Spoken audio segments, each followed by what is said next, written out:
Olá, agora vamos falar de carga distribuída ou carregamento sobre uma estrutura. Eu vou dar uma focada em viga, porque esse curso aqui é um curso voltado para mecânica geral, estática, né? Mecânica vetorial. Então estamos pensando em viga.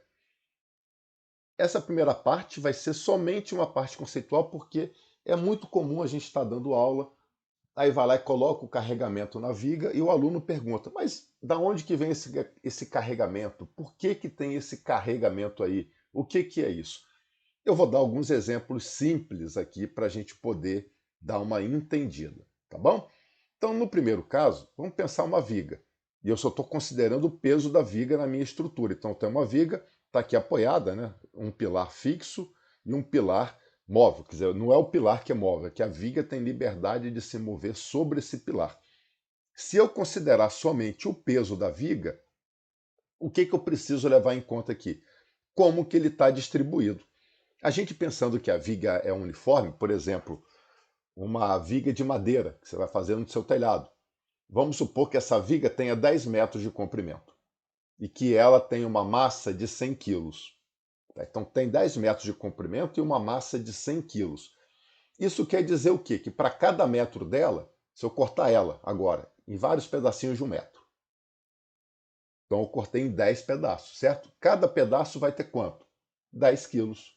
Está certo? Porque eu tinha uma viga de 10 metros com uma massa de 100 quilos. Então, cada 1 metro dela vai ter 10 quilos.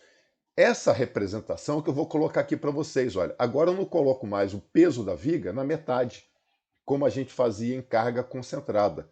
Eu coloco como que o peso, como que essa carga está distribuída aqui em cima. Tá? Quando eu falei numa massa de 100 quilos, você também pode entender isso como o quê?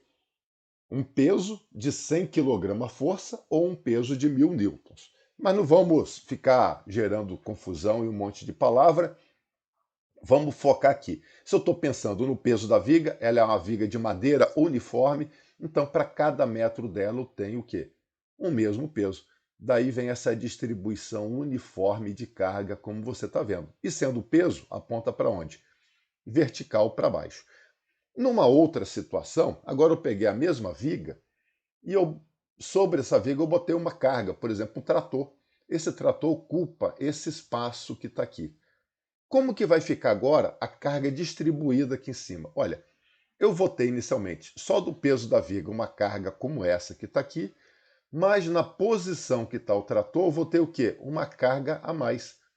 Uma representação dessa situação é algo, por exemplo, dessa forma. Tá vendo? Olha, a reta aqui, olha, só o peso da viga seguiria o meu mouse. Vindo aqui, olha, mantendo a linha desse W1. O trator acrescentou essa carga uniforme aqui em cima.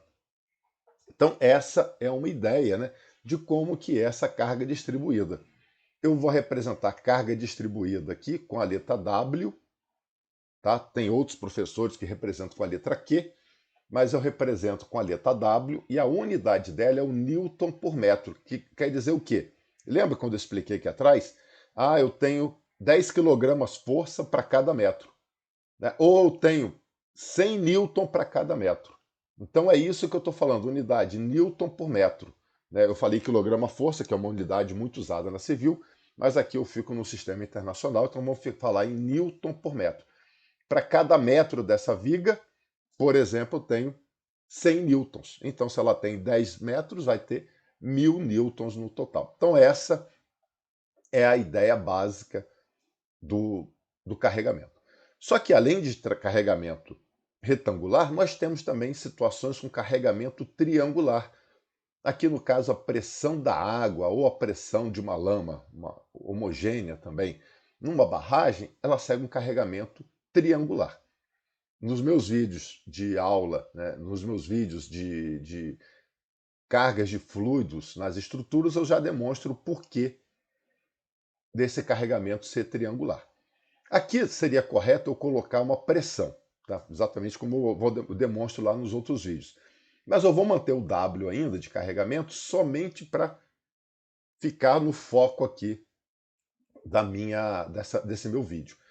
né? O W, que é o carregamento, ele ocorre numa linha, numa viga. A pressão ela vai ocorrer numa superfície. Tá bom? Então, vendo depois meus vídeos de forças de fluidos nas estruturas, vocês vão entender o porquê disso daqui. Mas esse é o exemplo, carregamento triangular, e existem vários outros, né? Tem uma outra situação que é o carregamento de vento nas estruturas também.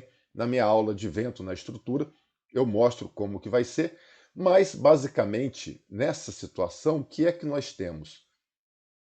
A velocidade do vento ela aumenta de forma parabólica, às vezes exponencial, com a altura.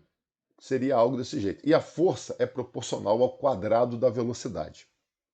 Bom, se você vai trabalhar com um carregamento parabólico, teria que fazer uma integral. Mas no caso da engenharia civil, ele opta pelo seguinte, para ficar mais prático, para você poder fazer os seus cálculos direto e porque no final das contas vai dar muito parecido, dividir o carregamento, por exemplo, por pavimento.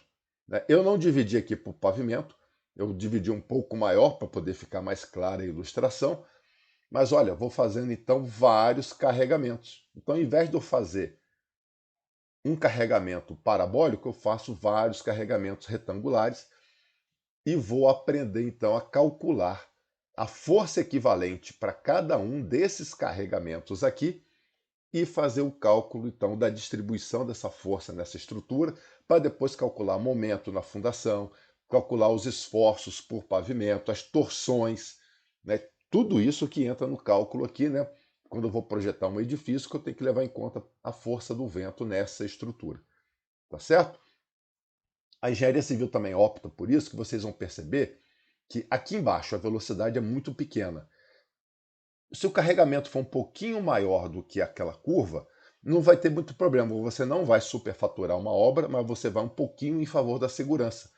Como a velocidade aqui é muito pequena, o quadrado dela não vai impactar tanto na força quanto as de cima. E quando eu chego aqui para cima, onde a força já é maior, né, a velocidade é maior, você percebe que a diferença entre o retângulo e esse pedaço da curva é muito pequenininho.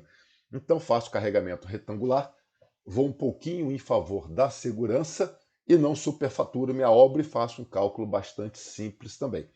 No caso do vento, assim como no caso da barragem, que é com água, que o vento é o ar, que é um fluido, eu também deveria colocar pressão.